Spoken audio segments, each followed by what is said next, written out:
हरिओम। ओम तत्पुरुषाय विद्महे महादेवाय धीमहि तन्नो रुद्र प्रचोदयात्।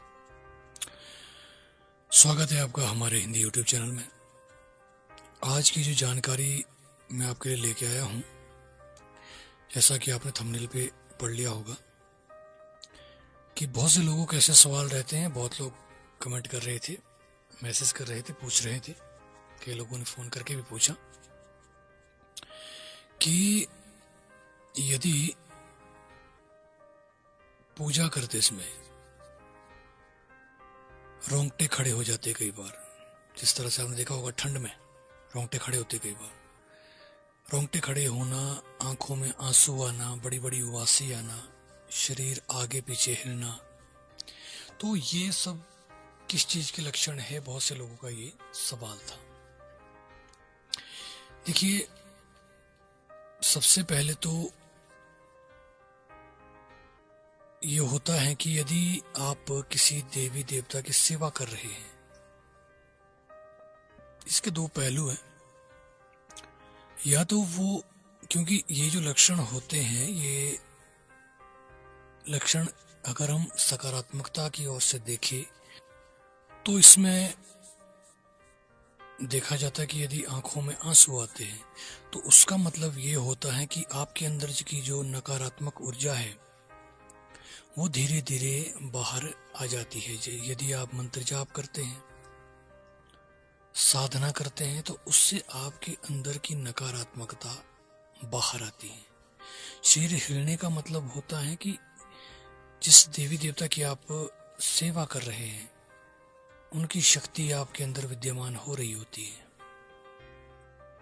ठीक है।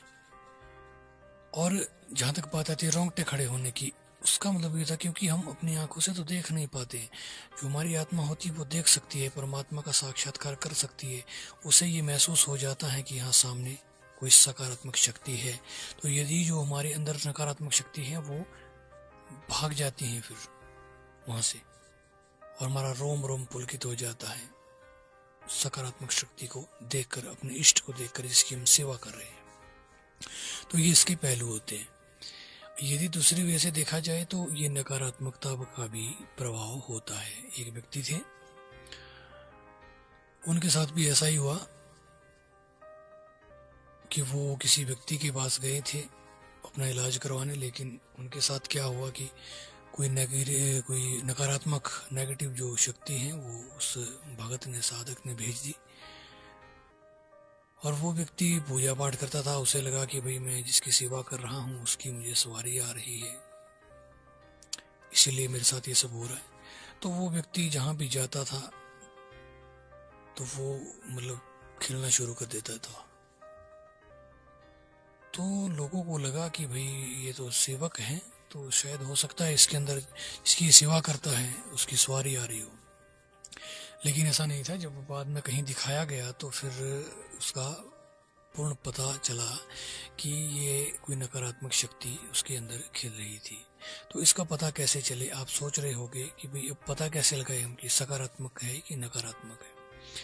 इसका पता यूं तो हम नहीं लगा सकते, क्योंकि इसके लिए आपको बहुत सी स्टडी करनी होती है। स्टडी मीन्स, जिस तरह से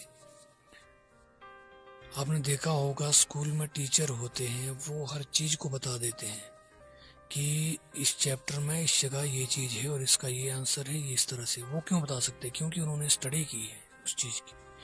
तो इसमें भी जो अध्यात्म जो क्षेत्र है, मार्ग है, इसमें भी स्टडी होती है। ठीक है, आप सभी जानते हैं बहुत सी साधनाएं होती है इसमें।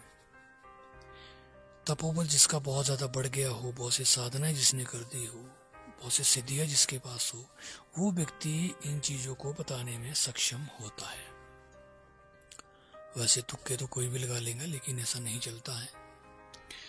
जो व्यक्ति बहुत ही ज्यादा, जिसका तपोबल होगा, साधना जिसने बहुत ज्यादा की होगी, सिद्धियां जिसके पास होगी, बहुत सारी शक्तियां होगी, उन्हें जो है पता होता है इन सभी चीजों का। वो बता सकते हैं कि किस शक्ति को किसकी सौगंध देने से सच्चाई बाहर निकाली जा सकती है। ये सकारात्मक शक्ति है, उसके क्या लक्षण है, और नकारात्मकता है तो उसके क्या लक्षण है, वो एकदम ही बता देता है।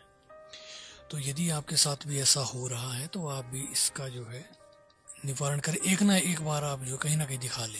जरूरी नहीं है कि ये नकारात्मक ही हो सकता सकारात्मक हो, लेकिन जो लोग चौकी लगाते हैं, कोई दरबार लगाते हैं, भगत लोग होते हैं, उनसे आप जो है इन्हें दिखाइए दिखाइए और पूछिए कि भाई ऐसा मेरे साथ हो रहा है, ये पॉजिटिव है कि ये नेगेटिव है। यदि वो कहते हैं कि नेगेटिव है तो आप तुरंत उसका इलाज शुरू कीजिए, उसकी जड़ को पकड़िए। यदि पॉजिटिव है तो फिर बहुत अच्छी बात है, जिसकी आप सेवा कर रहे हैं, तब तो नेचुरल सी बात है कि उसकी आपको कृपा प्राप्त हो रही है। इसीलिए हम कहते हैं कि जब भी भक्ति मार्ग में जाओ तो बहुत सोच समझ के जाओ। ये सब बातें हैं। तो इसमें होता क्या है कि यदि ऐसे कोई लक्षण आपको दिखते हैं तो आप इसका अवश्य पता लगाएं।